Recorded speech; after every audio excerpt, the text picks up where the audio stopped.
మన పెట్టుబడి మన పిల్లల భవిష్యత్తు కోసమే కదా. మీ పెట్టుబడికి నమ్మకమైన వేదిక శ్రీ వాసవి ప్రాజెక్ట్స్. నమస్కారం, వెల్కమ్ టు ఐ డ్రీమ్. ధర్మ మార్గం విత్ విజిత కార్యక్రమానికి స్వాగతం.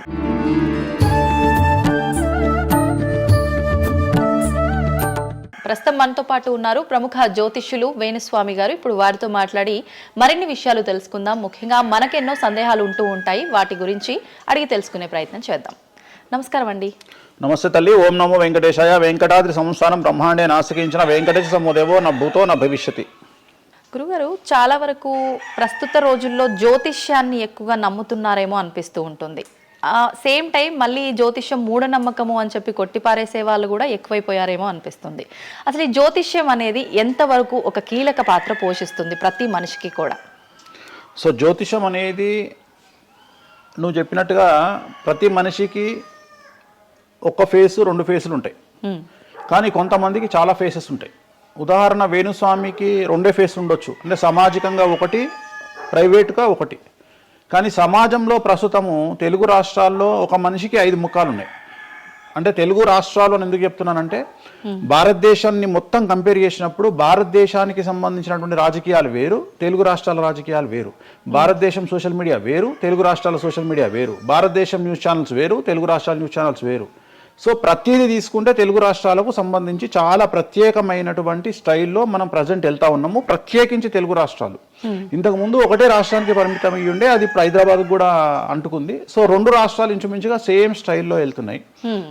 సో జ్యోతిష్యం నమ్మాలా వద్దా అనేది పక్కన పెడితే, ఎప్పుడే కానీ దేని గురించి ఎవరు మాట్లాడినా 2-3 విషయాల గురించి మాట్లాడతారు. ఒకటి ఐడెంటిటీ, ఒకటి బ్రాండు, ఒకటి ప్రత్యేకించి పిఆర్ స్ట్రాటజీ. ఇప్పుడు బ్రాండ్ అనేది వేణుస్వామి అంటే ఒక బ్రాండ్. వేణుస్వామి జ్యోతిషం గురించి మాట్లాడుతున్నాడు అంటే చాలా మంది వెయిట్ చేస్తారు, జరిగిందా జరగలేదని విశ్లేషించుకుంటారు. అదొక పద్ధతి. వేణుస్వామిని విమర్శించే వాళ్ళు ఏం చేస్తారు అంటే, వాళ్ళు ఐడెంటిటీ క్రైసిస్లో ఉంటారు. సో వాళ్ళు వేణుస్వామిని విమర్శించినా, లేకపోతే ఒక పెద్ద వ్యక్తిని విమర్శించినా వాళ్లకు దానివల్ల ఐడెంటిటీ వస్తుంది. మామూలుగా వాళ్ళు విమర్శిస్తే ఎవడు పట్టించుకోడు, వేణుస్వామిని విమర్శిస్తే పట్టించుకుంటారు. అలా కాకుండా కొంతమంది ఇది ఏమంటారు, హేతువాదులు అనొచ్చు, లేదంటే నాస్తికులు అనొచ్చు, ఇంకోటి అనొచ్చు. సో వీళ్ళందరూ ఏంటంటే ప్రత్యేకించి హిందూ మతానికి సంబంధించిన జ్యోతిష్యం గురించి మాట్లాడతారు, హిందూ మతానికి సంబంధించిన పండుగలు వినాయకుని గురించి మాట్లాడతారు. మొత్తం ప్రపంచమంతా పొల్యూటెడ్ అయ్యి కలుషితమై సర్వం సంకనాగిపోయినా ఎవడు పట్టించుకోడు. కానీ వినాయక చవితి ముందు రోజు మాత్రం నిద్రలేస్తారు వీళ్ళందరూ. అట్లనే అసలు ఈ ప్లాస్టిక్ వల్ల అసలు నూనె ఎట్లా వస్తుంది, ఎందుకంటే 90 రూపాయలకు 1 కిలో నూనె ఎట్లా తింటున్నాం మనము అని ఆలోచించాడు ఎవరు లేడు. కొన్ని లక్షల మంది రోజు మందు తాగి సిగరెట్ తాగి సస్తుంటే ఎవరికే ఉండదు. కానీ ఖచ్చితంగా దీవాళి ముందు రోజు మనం కాల్చే క్రాకర్స్కు మాత్రమే వీళ్ళు విజృంభిస్తాడు. సో ఇవన్నీ కూడా ఐడెంటిటీ క్రైసిస్ అవ్వచ్చు, లేదా పని కట్టుకుని విమర్శించాలి అవ్వచ్చు. మనం ఏం నమ్ముతాము అంటే లెక్కలు నమ్ముతాం. 2002కు పూర్వము, 2002 తర్వాత తీసుకుంటే జ్యోతిష్యాన్ని నమ్మేవారి సంఖ్య, హిందూ మతాన్ని నమ్మేవారి సంఖ్య 9% పెరిగింది. సో ఇది వేణుస్వామి సొంత కవిత్వం కాదు. గూగుల్ చేస్తే గూగుల్లో మీకు కనిపిస్తుంది పర్సెంటేజ్ ఎంత పెరిగింది అనేది. సో ఎప్పుడే కానీ గుర్తుంచుకోవాల్సింది ఏంటి అంటే, మనము సైంటిఫిక్గా సైన్స్ పరంగా మనం ఎంత ముందుకెళ్తామో, మన జెన్జీ జనరేషన్, ఆల్ఫా జనరేషన్లు ఎంత ఫాస్ట్గా వస్తాయో, ఎట్ ది సేమ్ టైము దేవుళ్ళ మీద నమ్మకాలు కూడా అదే పరిస్థితులలో ఉంటాయి. కాకపోతే ఇక్కడ ఏంటి అంటే, ఒకటి ఎక్స్ప్రెసివ్ అవ్వచ్చు, ఎక్స్ప్రెసివ్ కాకపోవచ్చు. ఎందుకు పెరిగాయి అంటారు ఈ పర్సంటేజ్ మీరు అన్నట్లుగా? అంటే ఖచ్చితంగా కష్టాల ప్రాబ్లం. అంటే ఇక్కడ కష్టాల కంటే కూడా కాంపిటీషన్ అని చెప్తాను నేను. సో ఇప్పుడు ఏమైపోయింది అంటే, విపరీతమైనటువంటి కాంపిటీషన్లోకి నెట్టబడ్డాం మనం అందరము కూడా. అంటే ఏమైపోయింది అంటే, ఒక 1990కి పూర్వము మనం సంపాదించుకునే సొమ్మంతా కూడా దాచిపెట్టుకొని, ఆ డబ్బును దాచుకొని మన కుటుంబాలు తింటాయి, మన పిల్లలు తింటాయి అనే ఆలోచన ఉండేది. 2000 సంవత్సరం తర్వాత ఏమైపోయింది అంటే, మనం సంపాదించుకున్నది మనమే ఎంజాయ్ చేయాలి, ఒక కారు కొనుక్కోవాలి, సో లగ్జరీ లైఫ్ లీడ్ చేయాలి, 10 మందికి చూపించుకోవాలి. అంటే స్వతహాగా అనుభవించడం కంటే కూడా 10 మందికి చూపించుకోవాలి అనేటువంటి ఒక పనికిమాలిన భావన జనాల్లో చాలా వచ్చింది. ఇది ఎంతవరకు కరెక్ట్ అంటే? తప్పు చెప్తున్నా. ఇప్పుడు ఉదాహరణ, ఇన్ఫ్లుయెన్సర్స్ చూస్తుంటే అసలు యాక్చువల్గా వినాయక చవితి అనేది చవితి రోజు చేసుకోవాలి. కానీ వీళ్ళు ఏం చేస్తున్నారు, వినాయక చవితికి 2 రోజుల ముందరనే వినాయక చవితి చేసుకొని దాన్ని మొత్తం ఎడిట్ చేసి అంతా చేసి వినాయక చవితి నాడు పోస్ట్ చేస్తారు. సో దీనివల్ల వాళ్ళ ఖచ్చితంగా ఎఫెక్ట్ అవుతుంది. ఎందుకు ఎఫెక్ట్ అవుతుంది అంటే, ఇప్పుడు మాంగళ్యం ఉంది, ఉదాహరణ మెడలో మంగళసూత్రం అనేది ధరిస్తారు అమ్మాయిలు. వీళ్ళు ఏం చేస్తున్నారు ఈ మధ్యన అంటే కొంతమంది అమ్మాయిలు వెస్ట్రన్ కల్చర్కు బానిసలైన అమ్మాయిలు ఏం చేస్తారంటే దాన్ని ఏమంటారు, బ్యూటీ పార్లర్కి పోయినప్పుడు ఈ మంగళసూత్రాన్ని తీసి అట్లా పక్కకు పెడతారు. సో మళ్ళీ ఎప్పుడైతే నువ్వు ఆ మంగళసూత్రాన్ని వేసుకుంటున్నావో ఆ సమయం కనుక మంచిది కాకపోతే ఎఫెక్ట్ అవుతుంది ఫ్యామిలీ. సో అందుకని నువ్వు చేసేటువంటి వినాయక చవితి పూజ కరెక్ట్ సమయంలో చేయకపోతే అది నెగిటివ్ అయ్యేటువంటి అవకాశం ఉంది. సో ఇట్లా ఇన్ఫ్లుయెన్సర్స్, ఉదాహరణ ఇప్పుడు జనరల్గా బేసిక్గా మనము ఒక యూరోప్ కంట్రీకి పోతున్నాము, ఒక దుబాయ్కి పోతున్నాము అంటే మనం అక్కడికి పోయినాక షాపింగ్ చేస్తాం. కానీ ఇప్పుడు ఉన్నటువంటి జనరేషన్లో వీళ్ళందరూ ఏంది, ఇక్కడ షాపింగ్ చేసి మళ్ళీ అక్కడ షాపింగ్ చేస్తారు. అంటే చాలా విచిత్రం అయిపోయింది. అంటే ఖచ్చితంగా సంవత్సరానికి ఒక 10 డొమెస్టిక్ టూర్లు, ఖచ్చితంగా సంవత్సరానికి ఒక 5 ఇంటర్నేషనల్ టూర్స్. ఇవన్నీ దేనికోసము అంటే సమాజానికి మా దగ్గర డబ్బులు ఉన్నాయి అని చూపించుకోవడం కోసము, సో ఆర్భాటాల కోసము. సో నేను జనరల్గా ఏం చెప్తా అంటే first build your own brand. First brand build చేసుకున్నాక తర్వాత నువ్వు బ్రాండ్కి అలవాటుగా. ఇప్పుడు ఒక అనామకుడు, ఒక మామూలు మనిషి రేంజ్ రోవర్ కార్ వేసుకొని వస్తే జనాలందరూ రేంజ్ రోవర్ కార్ను చూస్తారు. అదే ఒక సూపర్ స్టార్, ఒక ప్రభాస్, ఒక మహేష్ బాబు వస్తే మహేష్ బాబుని చూస్తారు, ప్రభాస్ని చూస్తారు, కానీ కార్ను చూడరు. సో నేనేమంటే ఫస్ట్ నువ్వు దాన్ని తయారు చేసుకో. ఇప్పుడు ఉదాహరణ ఒక బాలీవుడ్ హీరోయిన్ ఉంది, ఆ బాలీవుడ్ హీరోయిన్ ఒక ఎల్వి హ్యాండ్ బ్యాగ్ వేసుకుంది, సపోజ్ అది ఫేకే అనుకుందాం, బట్ జనాలు అందరూ అది ఒరిజినల్ అనుకుంటారు. అదే ఒక మామూలు అమ్మాయి నిజంగానే ఎల్వి బ్రాండ్ వేసుకుంది, కానీ అది ఫేక్ అనుకుంటారు. సో అందుకని ఫస్ట్ నీ బ్రాండ్ నువ్వు నిలబెట్టుకున్న తర్వాత అప్పుడు నువ్వు బ్రాండ్స్ జోలికి వెళ్ళు. ఇప్పుడు సో ప్రస్తుతం సమాజంలో ఈ జ్యోతిష్యం గురించి విమర్శించే వాళ్ళ సంఖ్య ఎందుకు ఎక్కువైంది అంటే వాళ్ళకు వ్యక్తిగతమైన అంశాలు చాలా ఉంటాయి. They want subject. అంటే ఏమైపోయింది, ఇప్పుడు ఎగ్జాంపుల్, ఇప్పుడు నేనే ఒక యూట్యూబ్ ఛానల్ పెట్టుకున్నా, నన్ను నేను ఓన్గా జర్నలిస్ట్గా నన్ను నేను గుర్తించుకున్నా, నాకు సబ్జెక్ట్ కావాలి. నాకు సబ్జెక్ట్ కావాలి అంటే అట్లీస్ట్ నేను ప్రతిరోజు కనీసం ఒక 10 నుండి 15 వీడియోలు చేయాలి. వీడియోలు చేయాలి అంటే నాకు ఆ మనిషితో పని లేదు, ఆ వ్యవస్థతో పని లేదు, ఆ సబ్జెక్టుతో పని లేదు. నేను రాకెట్ గురించి నేనే మాట్లాడతా, జ్యోతిష్యం గురించి నేనే మాట్లాడతా, రైతు గురించి నేనే మాట్లాడతా, పిడకల గురించి నేనే మాట్లాడతా.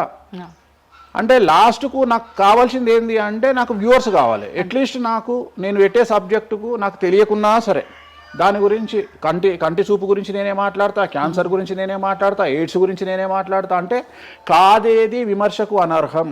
అంటే నీకు సబ్జెక్టు తెలుసా తెలియదా అంటే ఇంగితం ఉండేవాడు కంట్రోల్ చేసుకో. ఇప్పుడు నాకు సిగ్గు శరము ఇంగితం ఉంది. ఇప్పుడు ఆ కెమెరామెన్ తీసేటువంటి కెమెరాకు సంబంధించి ఆయన ఎట్లా పెట్టాలి ఫోకస్, ఆయన లెన్స్ ఎంత అడ్జస్ట్ చేసుకుంటాడు ఏంది అనేది నాకు సంబంధం లేని వ్యవహారం. కానీ నేను అసలు దానిలోకి వెళ్ళను. కానీ అదే విశ్లేషకుల పేరుతో ఉండేటువంటి యూట్యూబ్ ఛానల్స్ అవ్వచ్చు, ఇంకొకళ్ళు అవ్వచ్చు, వాళ్ళు ఏం చేస్తారు, దాన్ని కూడా వాళ్ళే జస్టిఫికేషన్ చేస్తారు. అంటే దాన్ని కూడా నువ్వు కెమెరా ఎట్లా పెట్టాలనో కెమెరామెన్కి వీళ్ళు నేర్పిస్తారు, వీళ్ళే డిస్కషన్. ఎందుకు అంటే వాళ్ళకి ఏదో ఒక 10,000 వ్యూవర్షిప్ పోతే ఇట్లా ఓవరాల్గా తీసుకుంటే నెలకి ఇంత వెళ్తుంది పైసలు. సో దీని మీద బ్రతికే వాళ్ళు, సో వాళ్ళు ఏం చేస్తారు, వాళ్ళు విమర్శలు చేస్తారు. సో అట్లనే హేతువాదుల ముసుగులో ఉండేవాళ్ళు విమర్శలు చేస్తారు. అన్నిటికంటే ప్రాబ్లం ఏమైపోయింది అంటే పొద్దున్న లేస్తే హిందూ మతం బాగుండాలి అంటే అసలు హిందూ మతానికి థ్రెట్ ఎవరితోనుంది? హిందువులతోనే ఉంది, ముస్లిమ్స్తో లేదు, క్రిస్టియన్స్తో లేదు. ఎందుకంటే వేరే వాళ్ళు మన జోలికి రావట్లా. ఎంతసేపు కప్పల భాగవతం లాగా మన జీవితంలో ఎలుకల భాగవతం లాగా ఒక ఎలుక ఇంకో ఎలుకని కిందికి గుంజుతుంది, ఒక కప్ప ఇంకో కప్పని కిందికి లాగుతుంది. అట్లనే హిందువులలో వేణుస్వామి ఆస్ట్రాలజికల్ ప్రిడిక్షన్స్ లో మంచిగా ఉన్నాడు అంటే వేణుస్వామి చెప్పింది ఏదైనా జరిగినప్పుడు వేయడానికి ఎవరికి మనసు రాదు, కానీ వేణుస్వామిని విమర్శించడానికి పొలోమంటే అందరూ వచ్చేస్తారు. అంటే మరి నేను హిందువునే కదా, నన్ను కిందికి లాగేవాడు హిందువే కదా, మరి ఇక్కడ హిందూ మతం ఏమవుతుంది? ఇప్పుడు సమాజంలో నేను అబ్జర్వ్ చేస్తున్నా, గత కొన్ని రోజుల నుండి, ఒక 6 నెలల నుండి, సంవత్సరం నుండి Telugu media in the sense నేను లోకల్ సోషల్ మీడియాలో హిందూ మతాల పేరు మీద కొత్త వర్షన్ వచ్చింది. ఏంటి అంటే హిందూ ఆచార వ్యవహారాలను విమర్శించడము చాలా కామెడీ అయిపోయింది. ఒక ఆయన ఈ మధ్యలో ఇంటర్వ్యూ చూసాను నేను, అసలు దుర్గమాల లేదంటాడు ఆయన. నేను షాక్ అయినా, నేను ఇనుంటావు నువ్వు కూడా. నాకు ఆశ్చర్యం అనిపించింది. దుర్గమాల లేదు అంటే అమ్మవారి మాల, జనరల్ గా భవానీ మాల కరెక్ట్ వర్డ్, భవానీ మాల లేనే లేదు, అసలు చరిత్రలో లేదు అంటాడు. అంటే సమాజము ఏదో విధంగా భక్తి మార్గం వైపు వెళ్తుంది అంటే నువ్వు సంతోషంగా ఫీల్ అవ్వాలి, కానీ దాన్ని కూడా విమర్శించేవాడు ఎందుకంటారు ఇలా అంటే వీళ్ళందరూ పండితులు కాదు, వీళ్ళందరూ standing comedians or sitting comedians. ఒక ఆయన కూర్చొని మాటలు చెప్తాడు, వాళ్ళు నవ్వడం స్టార్ట్ కాగానే ఈయన మర్చిపోతాడు. ఇక ఈయనను మర్చిపోయి, అంటే ఆడవాళ్ళు నవ్వుతుంటారు, మగవాళ్ళు నవ్వుతుంటే ఈయన ఆనందానికి పరవశుడు అయ్యి ఇంకా వాళ్ళు నవ్వుతున్నారు కదా అని రెచ్చిపోయి ఇంకా గ్రహాలు లేవు, దేవుడు లేడు, ఏది ఒక బ్రాహ్మణుడు ఉండి ఒక పండితుడు ఉండి టోటల్ మన సబ్జెక్ట్కి వ్యతిరేకంగా మాట్లాడుతూ ఉంటాడు. అట్లనే ఆయన ఎవరో భవానీమాల లేదు అంటాడు. నేను నీకు వచ్చిన నష్టమేముంది, నువ్వు మొగోడివి అయితే భవానీమాల కాదు, ఎవరైతే కోయంబత్తూరులో ఈషా ఫౌండేషన్లో లింగభైరవ అమ్మవారు లేదని చెప్పు, అది నీ గొప్పతనం. నిజంగా లింగభైరవ అమ్మవారు లేనప్పుడు లేదని చెప్పు, ఆమె క్రియేటెడ్ కాడు, చెప్పొచ్చు కదా లేదు అని. ఎందుకంటే అక్కడ భయం ఏంటంటే ఎవరు తంతడు అని. వీళ్ళ భయం అంటే ఏంటంటే ఎక్కడైతే ఎవడు వీళ్ళకి అడ్డు రాడో అక్కడికి వస్తారు. వీళ్ళకి ఒరిజినల్ సబ్జెక్ట్ మాట్లాడే దమ్ము లేదు. సో ఇదంతా ఎంత చేసినా నేను అల్టిమేట్గా చెప్పేది ఏంటంటే, జ్యోతిష్యానికి వ్యక్తిగతంగా నా దగ్గరకు వచ్చేవాళ్ళు నాకు జనాలకు చెప్పారుగా. ఇప్పుడు నేను ఒక మాట చెప్తా, ఇప్పుడు సీక్రెట్ మెయింటైన్ చేయాలనుకుంటారు ప్రతి ఒక్కడు, ప్రైవసీ మెయింటైన్ చేయాలనుకుంటారు. మామూలుగా హాస్పిటల్కి పోతేనే ఇవాళ ప్రైవసీ మెయింటైన్ చేయాలనుకుంటున్నారు. అది అట్లీస్ట్ తలకాయనొప్పికి పోయినా వాళ్ళు దే వాంట్ ప్రైవసీ. అంటే కారు డైరెక్ట్గా B1కి వెళ్ళిపోతుంది, పైకి వెళ్ళిపోతారు, డాక్టర్ని కలుస్తారు, వస్తారు. అట్లాంటిది వేణుస్వామి దగ్గరకు వచ్చి నేను ఎందుకు చెప్పాలనుకుంటున్నా, లేదంటే నేను ప్రజలకి చెప్పాలనుకుంటున్నా అనుకోరు కదా. ఎవరో ఒకళ్ళు వేణుస్వామి దగ్గరికి వెళ్ళినప్పుడు కొన్నిసార్లు కొన్ని వీడియోలు తీసినప్పుడు 100 మందిలో ఒక వీడియో తీసినప్పుడు ఆ వీడియో పోస్ట్ చేస్తాము, దానివల్ల నా దగ్గరకు వచ్చినట్టు తెలుస్తుంది. కానీ 99% నా దగ్గరకు వచ్చినట్టు తెలియదు. నా దగ్గరికే కాదు, జ్యోతిషం అనేది ఎక్స్ట్రీమ్గా జనాల్లోకి వెళ్తున్నది. ఎట్ ది సేమ్ టైం భక్తి అనేది జనాల్లోకి వెళ్తున్నది. దాన్ని భయం అంటమా భక్తి అంటమా పక్కన పెడితే ఈరోజు జనాలు ముక్కోటి కానీ ఇతరత్ర పండుగలు కానీ జనవరి 1 కానీ జనాలు విపరీతంగా దేవాలయాల్లో ఉంటున్నారు. అంటే జనాలకు దేవుడి మీద కానీ శాస్త్రాల మీద కానీ వచ్చినటువంటి నమ్మకము, ఈ నమ్మకాన్ని ఎవరో ఒకళ్ళు వచ్చి టీవీలో కూర్చొని చెప్పినంత మాత్రాన పోదు. సో ఇది జనాల్లోకి విపరీతంగా వెళ్తానే ఉంటుంది. జనాలు ఎప్పుడే కానీ ఎంత వెస్టర్న్ కల్చర్కి వెళ్ళినా నమ్మకము అనేది ఒకటి ఉంటుంది. మనల్ని నమ్మించేది, మనల్ని బ్రతికించేది నమ్మకము. ఈ నమ్మకం లేకపోతే మనకు జీవితం లేదు. సో ఈ జ్యోతిష్యము అనేది అంధకార బంధురంలో ఉండేటువంటి ఒక వ్యక్తిని బయటకు తీసుకురావడానికి, జరగబోయే నష్టాన్ని చెప్పడానికి మాత్రమే పనికి వచ్చేటువంటి శాస్త్రము. అంతేగాని నువ్వు 50 ఏళ్లకు నరుకుతావు, 40 ఏళ్లకు కారు కొంటావు, ఈ సొల్లు పురాణం చెప్పాల్సిన పని లేదు. జరగబోయేటువంటి నష్టాన్ని గనక చెప్పగలిగితే జ్యోతిష్యము దాన్ని సరి చేసుకోవడంతో పాటు మానసికంగా స్ట్రాంగ్ అవ్వడానికి ఆ వ్యక్తికి చాలా చాలా చాలా ఉపయోగపడుతుంది. భార్యాభర్తలు తన్నుకొని చస్తారు, విడిపోతారు అని చెప్పడంలో ఉద్దేశము మీరు విడిపోండి అని కాదు. భార్యాభర్తల్లో అట్లీస్ట్ జనరేషన్ బట్టి ఈ రోజు భర్త అనేవాడు కాంప్రమైజ్ అయ్యి భార్య తిట్టినా పడి ఉంటాడు అని ఇక్కడ ఉద్దేశము. అంటే ఒకప్పుడు భార్యకు భర్తకు పెళ్లికి కనీసం 10 సంవత్సరాల గ్యాప్ ఉండేది. ఎందుకు అంటే భార్య అనే అమ్మాయి చిన్నపిల్లగా ఉంటే భర్త అనేవాడు ఒక కూతుర్ని చూసుకుంటాడు అనే ఉద్దేశంతో ఆ పెళ్లిళ్ళు చేసేవాళ్ళు. ఇవాళ ఏం చేస్తున్నారు, ఇద్దరికి 6 నెలలు తేడా ఉండదు. సో ఇద్దరు టెంపర్మెంట్ లో వెళ్తారు, ఇద్దరు గొడవలు పడతారు. సో ఈ కండిషన్లో వాళ్ళిద్దరు విడిపోయేటువంటి తత్వం వైపు వెళ్తారు. కాబట్టి మొదలే మీ జాతకాలు బాగాలేవు, మీకు విడిపోయే అవకాశం ఉంది అంటే మిమ్మల్ని విడిపోమని చెప్పడం కాదు. ఇక్కడ మీరు జాగ్రత్తగా ఉండండి, కాంప్రమైజ్ కండి, ఈగోస్ పక్కన పెట్టండి, మీ పొసెసివ్నెస్ను పక్కన పెట్టండి. సో ఆర్థికపరమైనటువంటి అంశాల్లో క్యాలిక్యులేటెడ్గా ఉండండి, తన్నుకొని చావకండి, విడిపోకండి అని మొదలే వాళ్ళని హెచ్చరించడం అనేటువంటిది దీంట్లో భాగము. కానీ ఇవాళ ఏమంటున్నారు, శుభమా అంటూ పెళ్లి చేసుకుంటే విడిపోమని చెప్తున్నాడు వేణుస్వామి అంటే దాన్ని శుభమా అని చెప్పరు నాయన. ప్రతి ఒక్కళ్ళకి అదే చెప్తున్నారు. ఆ మాతకు వస్తే మీరు పొద్దున్న లేస్తే 100 పెళ్లిలలో 80 పెళ్లిళ్ళు డివోర్స్ అవుతున్నాయి. మరి దీని మీద మీరే కదా డిబేట్ పెడతారు. సో ఇదంతా ఏంటంటే ఒక వ్యక్తిని విమర్శించాలనుకున్నప్పుడు వాళ్ళు ఏదైనా తీసుకురావచ్చు. దాన్ని రామ అంటే దాన్ని చిన్న పదాలు మారిస్తే ఆ రామ అనేది ఒక బ్యాడ్ వర్డ్ అవుతుంది. సో దాన్ని ఎట్లంటే చేసుకొని పోవచ్చు. కానీ ప్రస్తుతం దేశ కాలమాన పరిస్థితులలో జ్యోతిష్యం కానీ శాస్త్రాలు కానీ దైవత్వం కానీ తగ్గేదే లేదు, ముందుకెళ్తానే ఉంది. ఇప్పుడు ఒక మనిషి జననం దగ్గర నుంచి చనిపోయే వరకు జాతకం అనేది కొన్ని సందర్భాల్లో మాత్రమే చూడాలి అని చెప్పి ఒకప్పటి కాలంలో చెప్పేవారట. కానీ ఇప్పుడు మాత్రం పుట్టిన దగ్గర నుంచి ఎప్పుడు ఏ చిన్న సమస్య వచ్చినా జాతకం చూపించుకోవడము, అసలు ఇది మన సాంప్రదాయంలో లేనే లేదు అంటున్నారు. ఇది ఎంతవరకు వాస్తవం? నేను లాస్ట్ ఇయర్ ఒక హీరోకు ఒక బిడ్డ పుడితే నేను చెప్పినప్పుడు చాలా మంది మేధావులు వచ్చి నన్ను విమర్శించారు. చిన్న పాపకు జాతకం చెప్తారా ఎవడన్నా అని. నీకు తెలిసే ఉంటే కృష్ణదేవరాయల ఆస్థానం కానీ ఇతర రాజులు పెద్ద రాజుల ఆస్థానంలో కానీ ఆస్థాన సిద్ధాంతి అని ఉండేవాడు. వాళ్ళు ఏం చేసేవాళ్ళు అంటే రాణికి కూతురు పుట్టిన కొడుకు పుట్టిన వాళ్ళు వచ్చి మొత్తం లైఫ్కు సంబంధించిన జాతకాన్ని రాసేవాళ్ళు. పుట్టడంతోనే అసలు ఈ పుట్టిన రోజే రాసేవాళ్ళు. ఓకే. వీళ్ళు ఏమవుతారు, ఈయన జీవితంలో ఏమవుతాడు, దొంగ అవుతాడా, మంచోడు అవుతాడా, రాజు అవుతాడా, లంగ అవుతాడా, క్రికెటర్ అవుతాడా, అంటే ఆ దేశకాలం మన ప్రశ్న బట్టి అప్పుడు. సో దాన్ని ఇప్పుడు కన్వర్షన్ చేసుకుంటే ఇప్పుడు మేము రాసే జాతకంలో ఇప్పుడు వీడు ఇంజనీర్ అవుతాడా, డాక్టర్ అవుతాడా, ఎంటర్ప్రెన్యూర్ అవుతాడా, ఉద్యోగస్తుడు అవుతాడా. సో ఇవన్నీ అంచనా వేగ ఒక మనిషి పుట్టినప్పటి నుండి లగ్నాన్ని బేస్ చేసుకొని 1వ నెంబరు అంటే లగ్నము నుండి 12వ నెంబరు అంటే వ్యయము 1 నుండి 12 గడులను కనుక తీసుకొని రాస్తే ఆ మనిషి ఎప్పుడు పుట్టి ఏమేం చేస్తాడు, ఎప్పుడు చనిపోతాడు అనేది వెరీ క్లియర్గా మెన్షన్ చేయవచ్చు. సో ప్రతి రోజు జాతకాన్ని వేసుకోవచ్చు, ప్రతి నెల జాతకాన్ని వేసుకోవచ్చు. గోచారము గ్రహచారము అని 2 ఉంటాయి. గోచారము అంటే ప్రస్తుతం జరిగేటువంటి గ్రహాల యొక్క గమనం ఏ విధంగా ఉంది అని తెలియజేసేది గోచారము. గ్రహచారము అంటే పుట్టినప్పుడు దాన్ని బేస్ చేసుకొని రాసేది గ్రహచారము. జనరల్ గా తెలుగు రాష్ట్రాల్లో చాంద్రమానాన్ని మాత్రమే బేస్ చేసుకొని జాతకాలు రాస్తారు.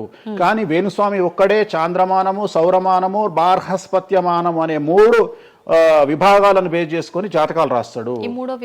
చాంద్రమానము అంటే చంద్రుడిని బేస్ చేసుకొని రోజున్నర పాటు చంద్రుడు ఒక రాశిలో ఉండేదాన్ని చాంద్రమానము అంటారు. ఇది మన దక్షిణ భారతదేశంలో వాడతాము.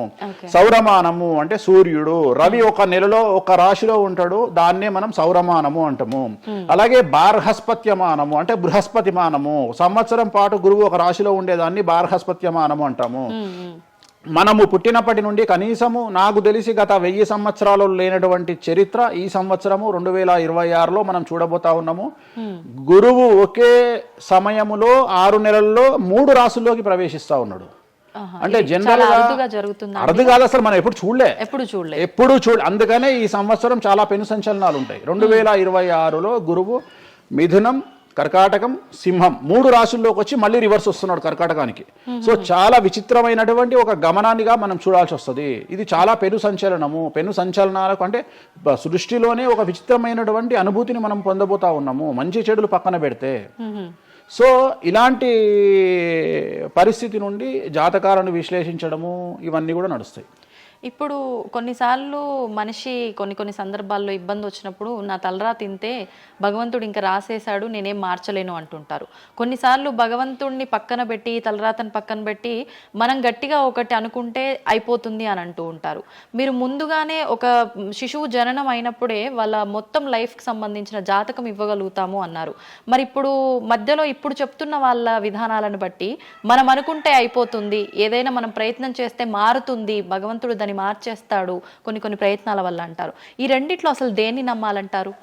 ఇప్పుడు భగవంతుడు రాసినాడు, మన జాతకము మారదు, మన తలరాత మారదు అని అనుకుంటే అలాంటి వాళ్ళందరినీ మనం చేయాల్సింది ఏంటంటే వాళ్ళకి ఎవరికైనా హార్ట్ అటాక్ రాగానే వాళ్ళని అట్లనే బెడ్ మీద కూర్చోబెట్టి ఎదురుగా ఫోటో పెట్టి దేవుని మొక్కుమని చెప్పాలి. హాస్పిటల్కి ఎవరిని పంపించొద్దు.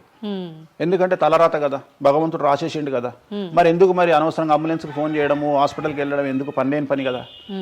అంటే నీ ప్రయత్నము హార్ట్ అటాక్ వచ్చినా కానీ నిన్ను తీసుకుపోయి హాస్పిటల్లో అడ్మిట్ చేస్తున్నారు. సో హాస్పిటల్లో నిన్ను టైంకు తీసుకుపోవాలా వద్దా అని డిసైడ్ చేసేది జాతకం. నువ్వు బతుకుతావా బ్రతకవా అని డిసైడ్ చేసేది జాతకం. ఇక్కడ నేను తోపు నేను తురుము అని అనుకుంటే నడవదు. నేను తోపు నేను తురుము అనుకోవద్దు. చాలా మంది చాలా రకాలుగా కష్టపడతారు. కష్టపడితేనే సుఖపడతాము, కష్టపడితేనే జీవితం అభివృద్ధిలోకి వస్తుంది అనుకుంటే అతి కష్టం పడేది గాడిద. సో అతి కష్టం పడేది డ్రైనేజీలో పనిచేసేటువంటి మున్సిపల్ వర్కర్స్. సో వాళ్లకు ₹1,00,000 రోజుకు జీతం ఇచ్చినా తక్కువ లేదు. అంటే వాళ్ళు ఊడ్చే చెత్త, వాళ్ళు తీసే చెత్త ఈ ప్రపంచంలో ఎవరూ భరించలేరు. అలాంటిది వాళ్ళు చేసే కష్టం మీద కంపేర్ చేస్తే ఈ ప్రపంచంలో ఇక కష్టం చేసే మనుషులే లేరుగా. మరి అలాంటి వారికి మనం ఇచ్చే జీతం ఎంత? 40,000, 50,000. కానీ వాళ్లకు కనీసం నెలకు 40 లక్షలని ఇవ్వాలి. అంటే నువ్వు చేసే కష్టానికి కాకుండా నువ్వు తెలివితో చేసే కష్టానికే విలువ ఎక్కువ.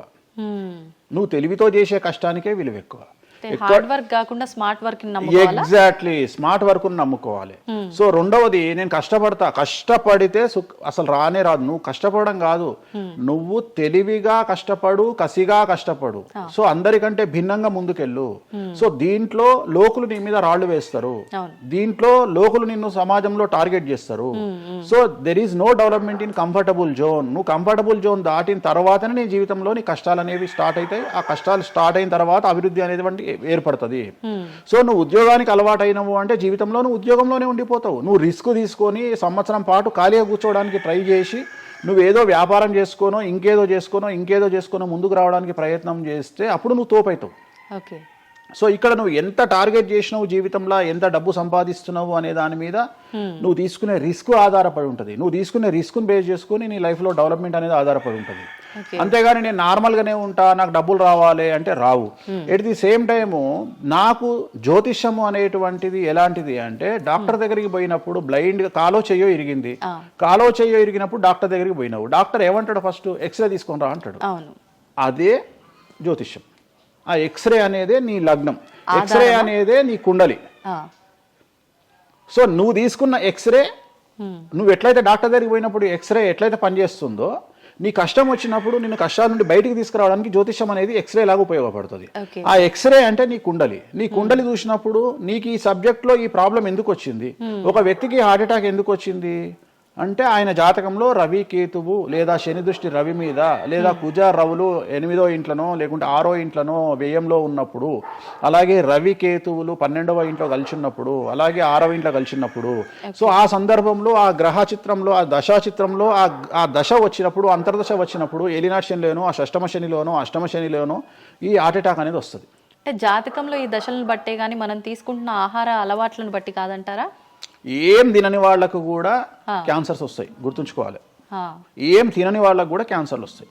చాలా మందికి ప్రస్తుతం సమాజంలో నాన్ వెజ్ తిననటువంటి వాళ్లకు కొలన్ క్యాన్సర్ వచ్చినటువంటి సంఘటనలు నాకు వేలల్లో తెలుసు.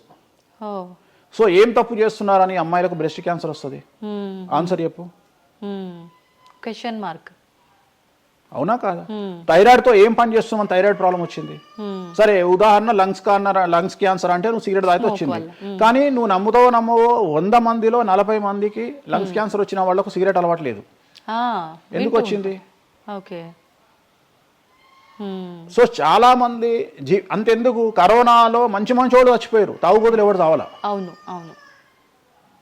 అసలు దీని మీద కదా నువ్వు సైంటిస్ట్ రీసెర్చ్ చేయాల్సింది. ఇంతమందిని చూసినా మనం రోడ్డు మీద బిచ్చమెత్తుకునేవాడు ఎవరు చచ్చిపోలే. ఎందుకు అంటే వాడి డైజెషన్ సిస్టమ్ అంత స్ట్రాంగ్ ఉంది, వాడి ఇమ్యూనిటీ పవర్ అంత స్ట్రాంగ్ ఉంది. అట్లనే మందు తాగే వాడి ఇమ్యూనిటీ పవర్ అంత స్ట్రాంగ్ ఉంది. తాగుబోతులు ఎవరు చచ్చిపోలే కరోనాలో. సో ఇవన్నీ నువ్వు ఎలా చనిపోతావు, ఏ రోగం వస్తుంది, ఏంది అనేది జ్యోతిష్యం ప్రిడిక్ట్ చేయగలుగుతుంది. జ్యోతిష్యం అనేది నీ లైఫ్ను డిసైడ్ చేసింది కాదు, నీ లైఫ్ను ఎలా మార్చుకోవాలి అనేది జ్యోతిష్యం డిసైడ్ చేస్తుంది. దేవుడు అనేవాడు నీ జాతకాన్ని రాసిండు, నీ తలరాత రాయలే. ఇక్కడ గుర్తుంచుకోవాల్సింది ఏంటంటే, నువ్వు ఏ సమయంలో పుట్టాలి అనేది డిసైడ్ చేసింది ఎవరు? దేవుడు. సో నువ్వు పుట్టినప్పుడు 9 గ్రహాల కాంబినేషన్స్ ఎక్కడున్నాయి? లగ్నంలో ఎవరున్నారు, ద్వితీయంలో ఎవరున్నారు, తృతీయంలో ఎవరున్నారు, చతుర్థంలో ఎవరున్నారు, పంచమంలో ఎవరున్నారు, షష్టమంలో ఎవరున్నారు, వ్యయంలో ఎవరున్నారు.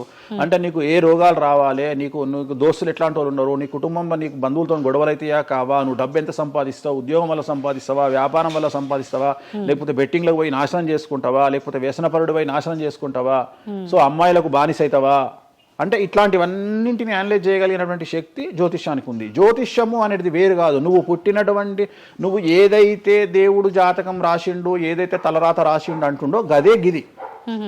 అంటే పుట్టిన టైముని, ప్లేస్ని అన్నిటిని బట్టే ఈ ప్రిడిక్షన్. ఒక మనిషి పుట్టిన సమయాన్ని బేస్ చేసుకొని ఇప్పుడు నువ్వు మాట్లాడుతున్న దేవుడు రాసిన తలరాతనే జాతకం. తలరాత వేరు, జాతకం వేరు కాదు. నీ తలరాత అనేది ఈ లగ్నంలో ఉంది, ఈ కుండలిలో ఉంది. దీన్ని బేస్ చేసుకొని, దీన్ని చేతిలో పట్టుకొని నువ్వు ముందుకెళ్తే నీకు ఏ ప్రాబ్లం ఉండదు. ఒక్కసారి జ్యోతిష్కుని సంప్రదిస్తే కాదు, నువ్వు ప్రతి సంవత్సరము లేదా 2.5 సంవత్సరాలకు ఒకసారి శని మారినప్పుడల్లా నీ జాతకం మారుతుంటది. గోచారంలో మారుతుంటది, గ్రహచారంలో మారుతుంటది. నువ్వు ఎలాంటి చర్యలు తీసుకోవాలి, ఎలాంటి జాగ్రత్తలు తీసుకోవాలి, నీకు వాహన ప్రమాదాలు ఎప్పుడు వస్తాయి, ఆరోగ్యపరమైన ఇబ్బందులు ఎప్పుడు వస్తాయి, న్యాయపరమైన ఇబ్బందులు ఎప్పుడు వస్తాయి, నువ్వు ఎదిగిన తర్వాత నీకు శత్రువులు పెరుగుతారు. నువ్వు ఎంత శుద్ధపూసైనా, ఎంత మంచివాడివైనా, నువ్వు సమాజంలో ఎదిగి ఒక కారు కొనుక్కొని, ఒక ఇల్లు కొనుక్కొని, నీ బతుకు నువ్వు బ్రతుకుతున్నా నీ మీద జనాలు ఏడ్చి చస్తారు. నీకు శత్రువులు అనేవాళ్ళు ఏర్పడతారు. నువ్వు మంచి చేసినా శత్రువులు వస్తారు, చెడు చేసినా శత్రువులు వస్తారు. సో ఇలాంటి వాళ్ళందరి నుండి నువ్వు ఎట్లా తప్పించుకోవడానికి ఏమేమి పూజలు చేసుకోవాలి, ఏమేమి న్యాయపరమైన జాగ్రత్తలు తీసుకోవాలి, వీటన్నిటినీ క్రోడీకరించి చెప్పగలిగిన వాడు జ్యోతిష్కుడు.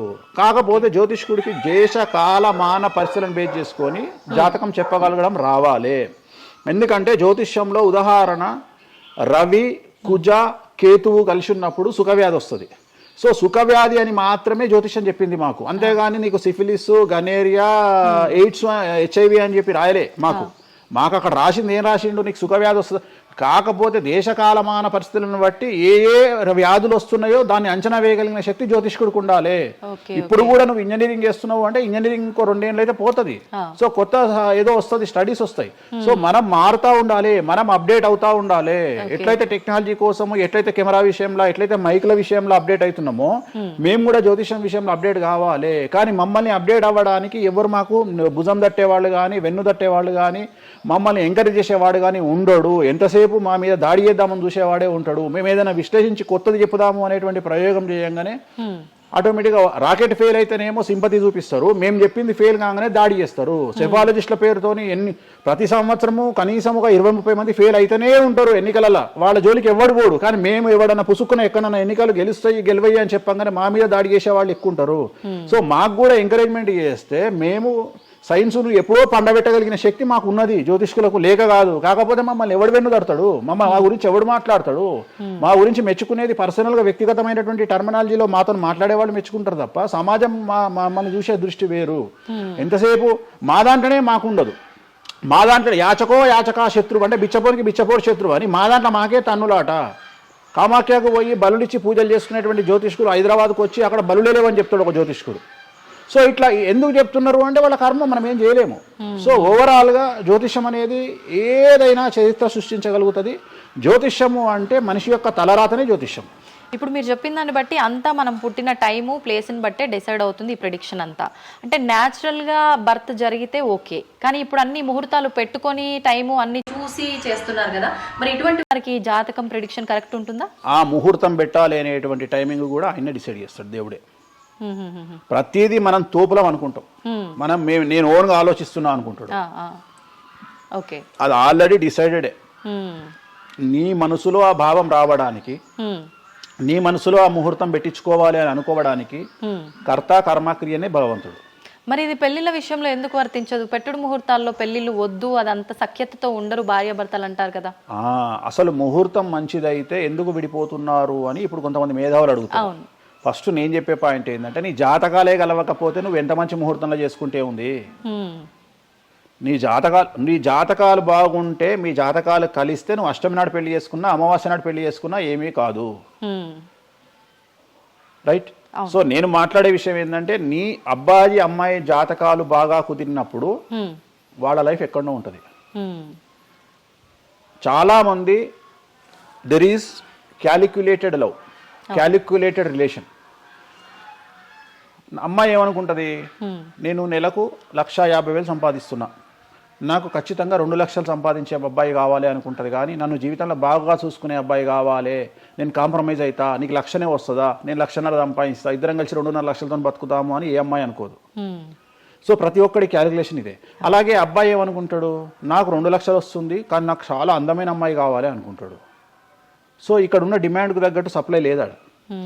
సో అప్పుడు ప్రాబ్లం ఏమవుతుంది, ఫైటింగ్. అప్పుడు ఏమవుతుంది అంటే కాంప్రమైజ్ అనేది స్టార్ట్ అవుతుంది. అంటే జ్యోతిష్యుడు జాతకాలు బాగాలేవు అని చెప్పినా ఇనే పరిస్థితులలో వీళ్ళు ఉండరు. రెండవది, జ్యోతిష్కులు కూడా ఏం చేస్తారంటే సాధ్యమైనంత వరకు ముక్కుసూటిగా ఆన్సర్ చెప్పకుండా, కుజదోషం ఉంది, 7వ ఇంట్లో కుజుడున్నాడు, 7వ ఇంట్లో శని కుజులు కలిసి ఉన్నారు, సో చాలా ప్రాబ్లం అవుతుంది. లేదా 7వ ఇంట్లో చంద్రుడు కుజుడు కలిసి ఉన్నారు, సో పిల్లవాడి తల్లి వల్ల సమస్యలు వస్తాయి, లేదా పిల్ల తల్లి వల్ల సమస్యలు వస్తాయి అని వీడు డైరెక్ట్గా అమ్మాయికో అబ్బాయికో చెప్పడు. లేదు మీ ఇద్దరికి సంతాన యోగం లేదు అని చెప్పడు. ఉదాహరణ 9:5 అయింది, ఇద్దరిది అమ్మాయిది అబ్బాయిది, సంతాన యోగం ఉండదు, షష్టాష్టకాలు అయినాయి. వీడేమంటాడు, షష్టాష్టకాలలో శుభ షష్టాష్టకాలు అంటాడు. అంటే విషయంలో మంచి విషయం ఉంటుందా? ఉండదు కదా. శుభ షష్టాష్టకాలు ఎక్కడి నుండి వచ్చినాయి? నువ్వు చెప్పేదే విషం అంటున్నావు, విషం అనుకుంటూ మంచి విషయం అంటున్నావు మళ్ళా. సో మంచి విషయం ఎక్కడ నుండి ఉంటుంది? ఉండదు. విషం వేసుకుంటే చస్తాడు. అట్లనే షష్టాష్టకాలంటే ప్రాబ్లం స్టార్ట్ అవుతుంది. అట్లనే 9:5 ఏకనాడి, వర్ణదోషము, యోని దోషము, ఇట్లా చాలా రకాల దోషాలు ఉంటాయి. సో ఈ దోషాలను ఏం చేస్తారంటే, ఈ దోషాలను ఎదుటి వ్యక్తికి నిజాయితీగా చెప్పడం మానేసి సాధ్యమైనంత వరకు వీళ్ళు పెళ్లి చేసుకోవాలి అనే ఇంటెన్షనల్ గా పాజిటివ్ వేలో వెళ్తాడు. రెండవది ఏంటంటే, ఆల్రెడీ వీళ్ళు ఏం చేస్తారు, మేము ఫిక్స్ అయ్యి మేమిద్దరం ఫిక్స్ అయినాము, మేము పెళ్లి చేసుకుంటాము అని డిసైడ్ చేసుకొని వస్తారు అక్కడికి. అప్పుడు వాడు ఇవన్నీ చెప్పి వాళ్ళ మనసును విరగొడతాడా? విరగొట్టాడు. జనరల్గా ప్రపంచంలో ఏ అమ్మాయి తండ్రి కానీ ఏ అబ్బాయి తండ్రి కానీ తన బిడ్డనో తన కూతురో తన అల్లుడో నాశనం కావాలి అని కోరుకోరు. కానీ చెప్పగలిగినటువంటి పరిస్థితుల్లో ఎవరు ఉండాలి? జ్యోతిష్కుడు ఉండాలి. సో అది నేను చేస్తున్న ప్రస్తుతం కలియుగంలో. వేరే వాళ్ళు ఎవరు చేయట్లేదు ఆ విధంగా. ఎందుకంటే రేపొద్దున కలిసి ఉండకపోతే 2 కుటుంబాలు బాధపడతాయి, సమాజంలో చెడ్డ పేరు వస్తుంది, వీళ్ళ లైఫ్ స్పాయిల్ అయిపోతుంది. సో అందుకని నేను చాలా జాగ్రత్తగా మొదలే డిసైడ్ చేసి నీకు ఈ ప్రాబ్లం ఉందిరా బాబు, నువ్వు జాతకాలు నీకు కలవలేదు, వివాహం చేసుకోకు అని చెప్తా. వీళ్ళ జాతకాలు బాగా లేకున్నా తీసుకుపోయి మంచి ముహూర్తం చూసుకొని పెళ్లి చేసుకుంటే ఆ ముహూర్తం వీళ్లను సఫలీకృతులను చెయ్యదు. నీ జాతకం బాగుండాలి. అట్లనే నువ్వు ఏ టైంలో పుట్టాలనో డిసైడ్ చేసుకున్నా అని నువ్వు అనుకొని సిజేరియన్ పెట్టుకుంటావు, కానీ ఆ టైంలో నువ్వు నక్షత్రమే చూస్తావేమో కానీ 6వ ఇంట్లో ఉండే గ్రహాలు 12వ ఇంట్లో గ్రహాలు డిసైడ్ చేయగలిగింది భగవంతుడు. ఆ టైంలో ఒకవేళ వ్యయస్థానంలో గ్రహాలున్నా 6వ స్థానంలో గ్రహాలున్నా జాతకం అంతా కింద మీద అవుతుంది. ఒకవేళ కుజుడు ఉండే స్థానాన్ని బట్టి చంద్రుడు బుధుడు ఉండే స్థానాన్ని బట్టి జాతకాలు కరెక్ట్గా డిసైడ్ చేయకపోతే ఆటిజంతో మగపిల్లలు పుడతారు. సో ఇన్ని సమస్యలు ఉంటాయి. సో చాలా ఈజీగా సిజేరియన్ ఆపరేషన్ చేసుకోగానే పిల్లలు మంచిగా పుడతారు అని కాదు అక్కడ. ఎందుకంటే నువ్వు పిల్లలు మంచిగా పుట్టాలి లేదు అనేది డిసైడ్ చేయడానికి it will take 3 to 4 hours. కానీ 3 to 4 minutes లో జ్యోతిష్కుడు డిసైడ్ చేస్తుంది. అది తప్పు. ఓకే ఓకే, ధన్యవాదాలండి, చాలా చక్కగా వివరించారు. ఓం నమో వెంకటేశాయ.